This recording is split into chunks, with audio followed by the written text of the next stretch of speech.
Hello students, welcome to the control system lecture series.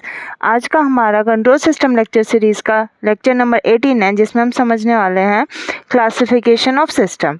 So classification of system हमने पिछले lecture में start कर दिया था, जिसका हम थोड़ा सा रिकैप कर लेते हैं। सो ये हमारा लेक्चर 17 था, जिसमें हमने क्लासिफिकेशन ऑफ सिस्टम स्टार्ट करा था, जिसमें बेसिकली हमें 4 पॉइंट डिस्कस करने हैं: linear, non linear system, time variant and time invariant system, causal, non causal और anti causal system and stability. So हमने पिछले लेक्चर में लीनियर और नॉन लीनियर सिस्टम को डिस्कस कर लिया था। अगर आपने पिछला लेक्चर नहीं देखा है तो उसको जाके ज़रूर देख लीजिए, जिसमें हमने लीनियर और नॉन लीनियर सिस्टम को डिस्कस कर लिया था। और मैंने आपको यहाँ पे क्वेश्चन भी करवाए थे, जिसमें हमने फर्स्ट एग्जाम्पल सॉल्व करा था, और मैंने आपको एक एग्जाम्पल होमवर्क के लिए दिया था, जिसका आंसर आपको बताना था कि ये लीनियर है या फिर नॉन लीनियर सिस्टम है। बेसिकली इसका भी हम आंसर डिस्कस करने वाले हैं। सो पहले हम होमवर्क क्वेश्चन डिस्कस करेंगे, उसके बाद हम जो आज का टॉपिक है, जो कि क्या है हमारे पास, time variant and time invariant. क्योंकि हमने पिछले लेक्चर में फर्स्ट पॉइंट डिस्कस कर लिया था, तो आज हम सेकंड पॉइंट डिस्कस करने वाले हैं। सो फर्स्ट हमारा जो एग्जाम्पल था उसका हमें बताना है कि ये टाइम वेरिएंट है या फिर टाइम इनवेरिएंट सिस्टम है। सो इसका सॉल्यूशन हम देख लेते हैं।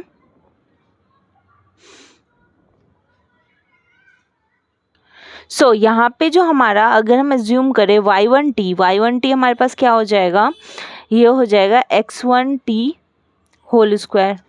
क्लियर। y2t क्या हो जाएगा, y2t हमारे पास हो जाएगा x2t का होल स्क्वायर। क्लियर। सो अगर यहाँ पे हम xt एज्यूम कर ले कि अल्फा x1t है प्लस बीटा x2t है। क्लियर। सो यहाँ पे हमारे पास y ऑफ t क्या आएगा, बेसिकली जो स्क्वायर होगा वो आएगा, मतलब alpha x1t plus beta x2t।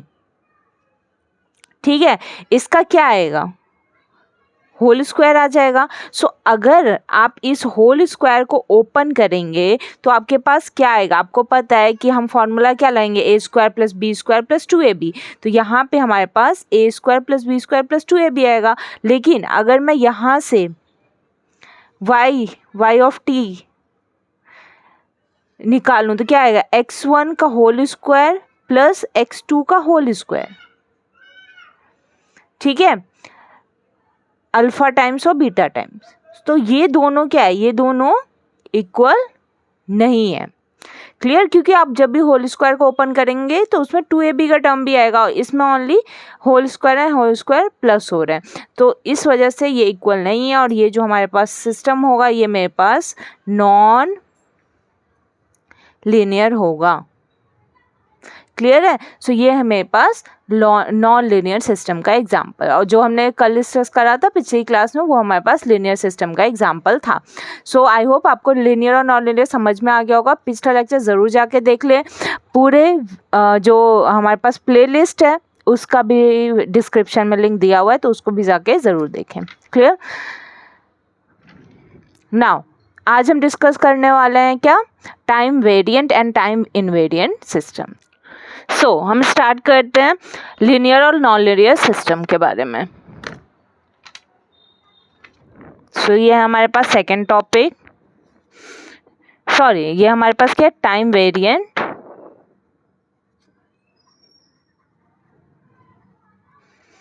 And time invariant systems. Clear है। सो टाइम वेरिएंट और इनवेरिएंट क्या होता है, बेसिकली अगर हमने कोई सिस्टम एज्यूम करा है, ये हमारे पास सिस्टम है। सो सिस्टम का जो इनपुट होता है और जो आउटपुट होता है, उसको हम कैसे रिप्रेजेंट करते हैं, xt और yt से। क्लियर। तो ये हमारे पास क्या है, ये मेरे पास है इनपुट, और यहाँ पे क्या है मेरे पास, ये है आउटपुट। क्लियर। सो अगर मेरे पास एक्स टी, आप कुछ भी एज्यूम कर सकते हैं, आपके पास ये एक्स टी है, क्लियर, ये मेरे पास है एक्स टी। एक्स टी अगर कोई भी ऐसा सिग्नल है, क्लियर, सो अगर y ऑफ टी, सॉरी ये y ऑफ टी टाइम के साथ ऐसे वेरी हो रहा है, मतलब ये आप अगर टाइम एक्सिस मान लें, क्लियर, सो अगर x ऑफ टी टाइम के साथ ऐसे वेरी कर रहा है, जो मैंने कर्व बनाया, और y ऑफ टी ऐसे वेरी कर रहा है, तो इसको हम क्या बोलेंगे, टाइम इनवेरिएंट, क्लियर। इसका मतलब सिंपल है कि अगर मैंने x एक्सिस में जो भी चेंजेस कर रहे हैं वो y एक्सिस में रिफ्लेक्ट हो रहे हैं, तो हमारे पास वो टाइम वेरिएंट है और नहीं तो टाइम इनवेरिएंट है, क्लियर। इसका आप सिंपल मतलब समझ सकते हैं कि टाइम इनवेरिएंट क्यों है, कि बेसिकली जो हमारे पास एक्स एक्सिस में टाइम का शिफ्ट है वही मेरे पास किस में शिफ्ट है, वाई एक्सिस में, क्लियर। मतलब एक्स एक्सिस भी 0 से स्टार्ट हो रहा है, वाई एक्सिस भी 0 से स्टार्ट हो रहा है, इसीलिए क्या है, टाइम इनवेरिएंट, क्लियर। अगर मैं ऐसे ज्यूम करती हूँ कि इसको मैंने डी से शिफ्ट कर दिया, डी से शिफ्ट कर दिया, सो ये मेरे पास एक्स ऑफ टी है, क्लियर, और y ऑफ टी मेरे पास क्या है, y ऑफ टी भी यही है, मतलब उसको भी मैंने d से शिफ्ट कर दिया, सो वो ऐसा कुछ हो जाएगा, ठीक है। तो जो मेरे पास देखो यहाँ पे जो x ऑफ टी था, हमने क्लियरली बस उसको d से शिफ्ट करा, और y ऑफ टी भी ऐसा ही d से शिफ्ट हो गया, तो ये भी मेरे पास क्या है, टाइम इनवेरिएंट, क्लियर।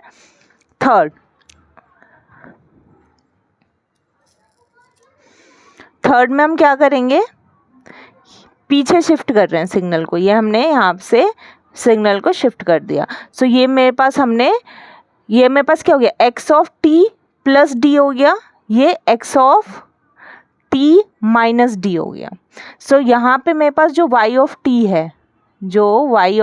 है, वो भी ऐसे ही शिफ्ट हो जाएगा, तो मेरे पास ये क्या कहलाएगा, ये भी अगर y of t plus D हो गया, तो ये मेरे पास क्या हो जाएगा, ये हो जाएगा टाइम इनवेरिएंट। सो यहाँ पे बेसिकली क्या है कि मेरे पास अगर x ऑफ t है, उसको मैंने y ऑफ t ऐसे रिप्रेजेंट करा है, तो ये टाइम इनवेरिएंट है, क्योंकि ये 0 से स्टार्ट हो रहा है, क्लियर।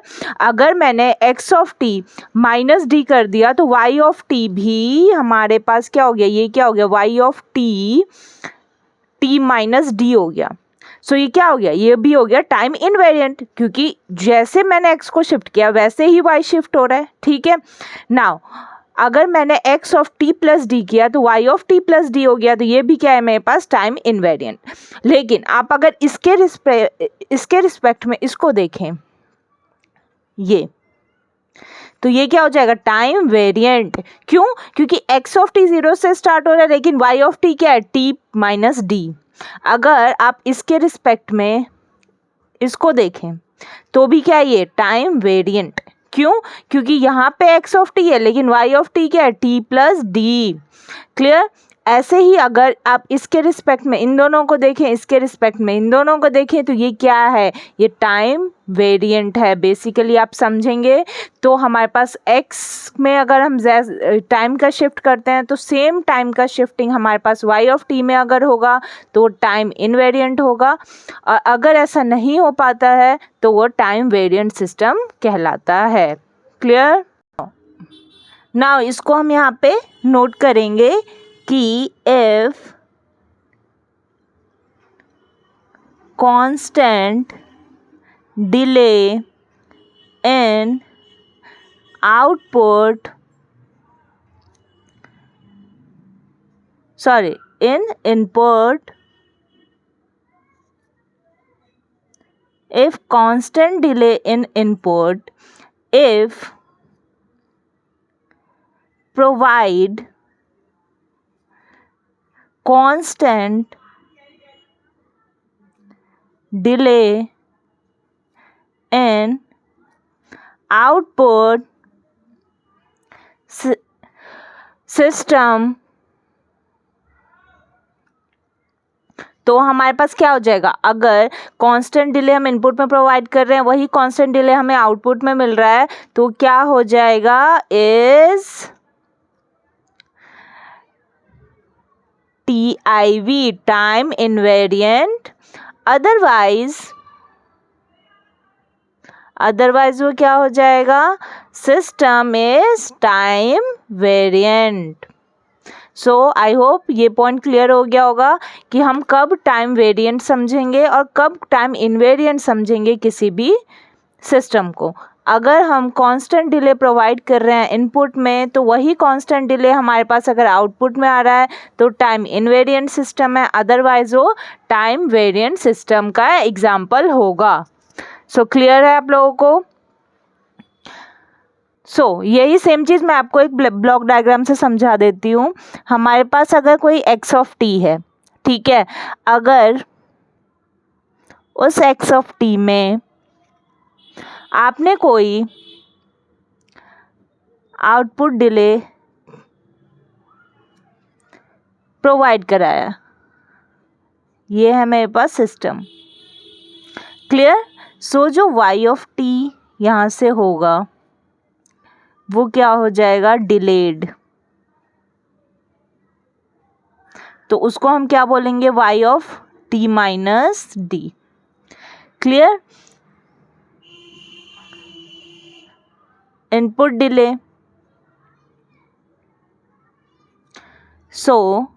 डिलेड, तो x ऑफ t क्या हो जाएगा, x of t minus D, वो सिस्टम में जाएगा। मेरे पास यहाँ पे सिस्टम क्या प्रोवाइड करेगा, y डैश t। ये ब्लॉक डायग्राम हमें क्या बता रहा है कि अगर मैंने आउटपुट में डिले प्रोवाइड कराया सिस्टम में, तो y ऑफ t क्या कर देगा, हमें डिले प्रोवाइड कराएगा, मतलब y of t minus D. अगर मैं x ऑफ t में डिले करती हूँ तो x of t minus D होगा, वो सिस्टम में जाएगा, तो हमें y डैश t मिलेगा, जो कि y t से इक्वल नहीं होगा, अनइक्वल होगा, क्लियर है। अगर x of t minus D और y of t minus D ये अगर सेम डिलेड है, डिले अगर सेम है, तो ये हमारे पास टाइम इनवेरिएंट सिस्टम का एग्जांपल हो जाएगा। हम यहाँ पे ये लिख सकते हैं कि इफ y डैश t अगर इक्वल है y of t minus D के, और y डैश t इक्वल नहीं है y of t minus D के, तो फर्स्ट केस में क्या हो जाएगा, ये हो जाएगा हमारे पास टाइम इनवेरिएंट और ये मेरे पास हो जाएगा टाइम वेरिएंट। आप ऐसे याद कर सकते हो कि अगर उनमें टाइम डिले वेरी कर रहा है, मतलब अगर उनका डिले सेम नहीं है तो टाइम में वेरिएशन हो रहा है, अगर टाइम में वेरिएशन हो रहा है तो टाइम वेरिएंट हो जाएगा। अगर इनमें सेम डिले है तो टाइम तो वेरी कर ही नहीं रहा उन दोनों के बीच, तो उसको हम बोल देंगे टाइम इनवेरिएंट, क्लियर है। ऐसे आप समझ सकते हैं और ऐसे आप याद कर सकते हैं, क्लियर। अब हम एक एग्जाम्पल देखते हैं और एक एग्जाम्पल हम होमवर्क में देंगे। एग्जाम्पल फर्स्ट है हमारे पास y of t is equals to t x t, clear. y t minus d क्या हो जाएगा, आपको सारे ही t को t माइनस डी से रिप्लेस करना है, ऐसा नहीं है कि इसको ना करें। t minus D x of t minus D, मतलब हमने y ऑफ t की जगह पहले हमें y of t minus D find out करना है। y डैश t क्या हो जाएगा, t x t minus D, clear. मतलब अगर मैं y of t minus D निकालना चाहूँ तो उसमें जितने भी टाइम होंगे वो तो शिफ्ट होंगे, यानी ये वाला टाइम भी शिफ्ट होगा। लेकिन इस सिस्टम में अगर मैं y डैश t निकालना चाहूँ तो उसमें x ही तो वेरी करेगा, मतलब x of t minus D ही होगा, यानी जो y डैश t है वो मेरे पास इक्वल टू नहीं है किसके, y of t minus D के। तो ये मेरे पास कैसा सिस्टम हो गया, ये मेरे पास हो गया time variant, clear. Time variant system. So I hope आपको ये क्वेश्चन समझ में आ गया। हमने कुछ नहीं करा, हमें y t माइनस डी तो निकालना है, हमें शिफ्ट निकालना है। हमने t माइनस डी निकाला, sorry y of t minus D निकाला, जिसमें हमें t को, सारे ही t को t माइनस डी से रिप्लेस करना है, तो हमने कर दिया। अब y डैश t जो इस ब्लॉक डायग्राम से आप समझ सकते हैं। सो y डैश अगर मैं निकालना चाहूँ तो सिर्फ t माइनस डी ही तो रिप्लेस होगा, ठीक है। तो ये वाला t रह गया, यानी ये दोनों इक्वल नहीं है, यानी ये टाइम वेरिएंट सिस्टम का एग्जाम्पल है। क्लियर? नाउ अब मैं एक क्वेश्चन आपको होमवर्क के लिए दे रही हूँ। जो क्वेश्चन सेकंड होगा वो होगा y of t is equals to x of 3t। Clear? इसको आपको सॉल्व करना है और कमेंट में आंसर देना है कि ये टाइम वेरिएंट है या टाइम इनवेरिएंट है। नेक्स्ट लेक्चर में हम इसका आंसर डिस्कस करेंगे और आगे का जो भी क्लासिफिकेशन ऑफ सिस्टम का टॉपिक है, जो कि नेक्स्ट क्या है, कॉजल, नॉन कॉजल और एंटी कॉजल और स्टेबिलिटी, जो कि बहुत ज़्यादा इंपॉर्टेंट टॉपिक है, उसको समझने वाले हैं। तब तक के लिए आप इस लेक्चर को अच्छे से रिवाइज कर लें, एग्जाम्पल्स को समझ लें और इस एग्जाम्पल को सॉल्व कर लें। सो मिलते हैं आप नेक्स्ट लेक्चर में। तब तक के लिए अगर आपने सब्सक्राइब नहीं किया तो सब्सक्राइब कर दो, लाइक कर दो और शेयर भी कर देना, क्योंकि बहुत इंपॉर्टेंट टॉपिक्स है ये, ठीक है। तब तक के लिए बाय।